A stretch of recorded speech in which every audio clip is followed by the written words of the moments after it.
Assalamualaikum warahmatullahi wabarakatuh. Perkenalkan, nama saya Amsar Hidayat Rangkuti, peserta Latsar CPNS tahun 2021 golongan 3, angkatan ke-28, kelompok 2, absensi ke-20. Pada kesempatan kali ini saya akan membahas mind mapping tentang nilai-nilai dasar PNS etika publik. Berikut mind mapping tentang etika publik yang dapat saya buat. Secara garis besar, etika publik terbagi 3. Kode etik dan perilaku pejabat publik, bentuk-bentuk kode etik dan implikasinya, aktualisasi etika ASN. Selanjutnya, untuk lebih jelasnya saya akan coba pembahasan pertama tentang kode etik dan perilaku pejabat publik, antara lain, pengertian etika. Etika lebih dipahami sebagai refleksi atas baik buruk benar salah yang harus dilakukan atau bagaimana melakukan yang baik atau benar. Pengertian kode etik. Kode etik adalah aturan-aturan yang mengatur tingkah laku dalam suatu kelompok khusus. Sudut pandangnya hanya ditujukan pada hal-hal prinsip dalam bentuk ketentuan-ketentuan tertulis. Selanjutnya, kode etik ASN. Berdasarkan Undang-Undang ASN, ada 12 kode etik dan kode perilaku ASN. Kemudian nilai-nilai etika publik. Ada 14 nilai-nilai dasar etika publik sebagaimana tercantum dalam Undang-Undang ASN. Kemudian definisi dan lingkup etika publik. Etika publik merupakan refleksi tentang standar atau norma yang menentukan baik buruk, benar salah perilaku, tindakan dan keputusan untuk mengarahkan kebijakan publik dalam rangka menjalankan tanggung jawab pelayanan publik. Ada 3 fokus utama dalam pelayanan publik. Yang pertama, pelayanan publik yang berkualitas dan relevan. Yang kedua, sisi dimensi reflektif. Etika publik berfungsi sebagai bantuan dalam menimbang pilihan, sarana, kebijakan publik, dan alat evaluasi. 3 modalitas etika. Selanjutnya, dimensi etika publik. Pada prinsipnya ada 3 dimensi etika publik. Yang pertama, dimensi kualitas pelayanan publik.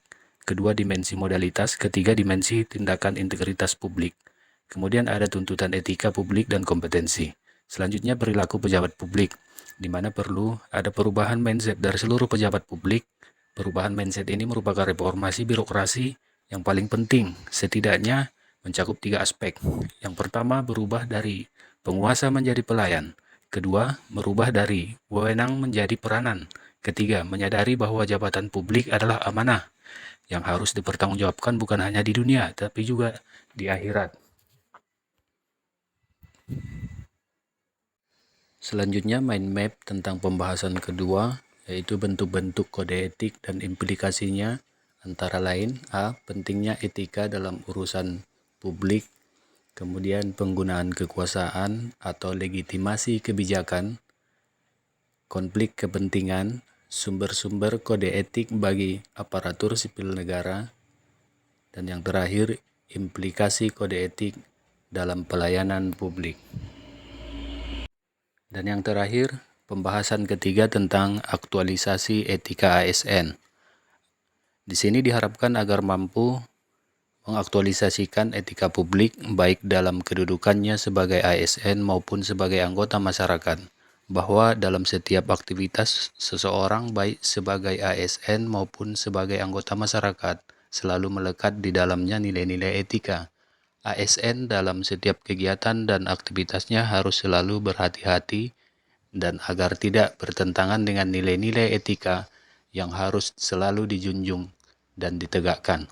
Sebagai contoh kasus yang sering terjadi, diantaranya pemanfaatan sumber daya publik, kemudian sering menitip absen, penerimaan tenaga honorer, pemberian hadiah atau cenderamata, konflik kepentingan dalam pengadaan, pelantikan wali kota di penjara, terpidana korupsi menjabat kembali, membocorkan informasi, pengunduran diri pejabat, melanggar hukum, perbuatan tercela, kebocoran ujian nasional, Baharudin Lopa, penegak hukum yang jujur. Demikian yang dapat saya sampaikan. Assalamualaikum warahmatullahi wabarakatuh.